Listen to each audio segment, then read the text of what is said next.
Class 8th welcome to the class. बच्चों, आपका lesson 3 grammar की बुक से शब्द विचार ये हम पढ़ रहे थे, रिवाइज कर रहे थे।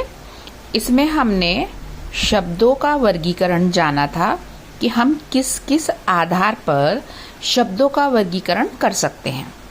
उसमें सबसे पहला था स्रोत के आधार पर, जिसमें कि टोटल 5 भेद हैं जिसको हमने रिवाइज कर लिया था। आज हम जानेंगे अर्थ के आधार पर शब्दों के भेद एवं प्रयोग के आधार पर शब्दों के भेद। बच्चों, अर्थ के आधार पर 4 प्रकार के शब्द होते हैं।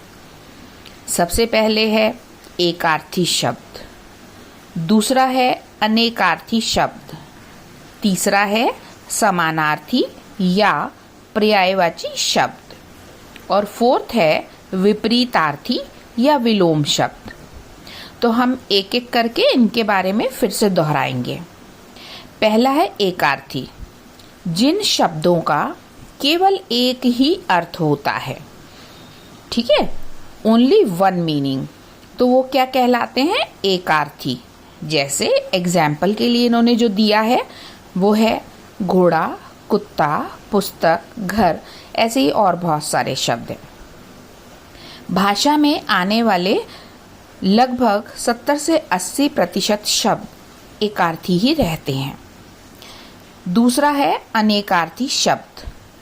अनेकार्थी शब्द ऐसे शब्द हैं जिनके एक से ज़्यादा अर्थ होते हैं।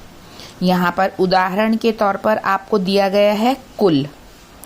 कुल का पहला अर्थ है सब मिलाकर, यानी कुल मिलाकर 700 रुपये हुए आपके बिल में, तो सब मिलाकर। हमारे कुल में गौ पूजन की परंपरा है, तो यहाँ कुल का अर्थ है वंश और परिवार दोनों, ठीक है, हम क्षत्रिय वंश से आते हैं, तो ये हुआ अनेकार्थी वाला। इसी तरह से हंस शब्द, इसका एक अर्थ सूर्य होता है और एक हंस पक्षी। तीसरा अर्थ इसका आत्मा से होता है, जो कि आध्यात्मिक अर्थ में लिया जाता है।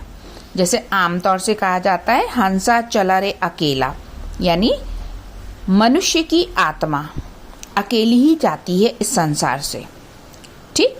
इसी तरह से कबीरदास जी ने भी कहा है मान सरोवर सुभर जल हंसा केली कराही, इसका मतलब है आत्मा, ठीक है। तीसरा है समानार्थी या पर्यायवाची शब्द, एक ऐसे शब्द जिनके अर्थ में समानता होती है, यानी वो एक जैसे होते हैं, उनको हम समानार्थी कहते हैं। उदाहरण के तौर पर अंबर। अब अगर हम अंबर शब्द को नभ, व्योम, गगन और आकाश, ये चारों शब्द लेते हैं, तो शब्द इनमें भिन्न भिन्न है, यानी अंबर और नभ या व्योम ये शब्द काफी अलग हैं, परंतु इनका अर्थ एक है, तो समान अर्थ वाले शब्द पर्यायवाची कहलाते हैं।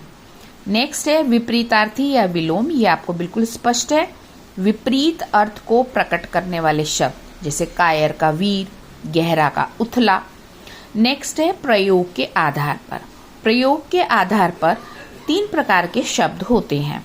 पहला है सामान्य, आमतौर से सभी लोगों के द्वारा, चाहे वे पढ़े लिखे हैं, चाहे वे सामान्य जीवन में उतने पढ़े लिखे नहीं हैं या कम पढ़े लिखे हैं, हम सामान्य शब्दों का प्रयोग करते हैं, जैसे घर, मकान, दाल, रोटी इत्यादि।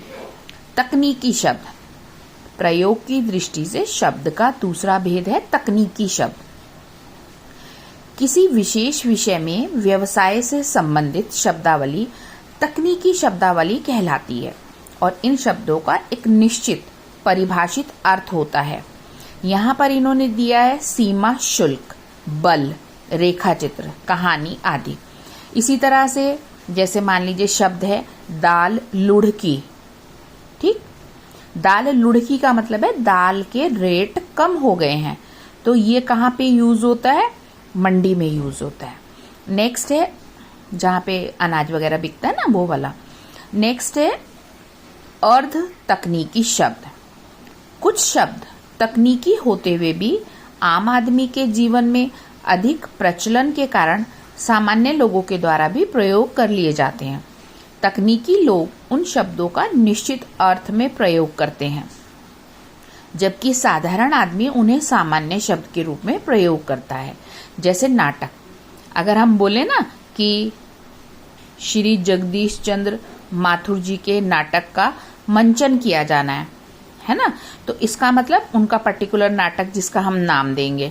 और हम दैनिक जीवन में अगर कहते अच्छा बस कर, बंद कर नाटक, इसका मतलब आप जो ऊपर से आवरण डाल के या कुछ बहाना करके बता रहे हैं ना, वो चीज रहने दीजिए।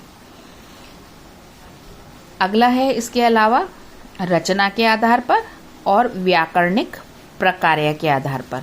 ये वाले भेद बच्चों हम नेक्स्ट वीडियो में पढ़ेंगे। ये आप सबने रिवाइज कर लिया है। फिर भी कोई प्रॉब्लम हो तो आप पूछ सकते हैं अपनी जूम क्लास में। मिलते हैं आपसे नेक्स्ट वीडियो में। Till then good bye.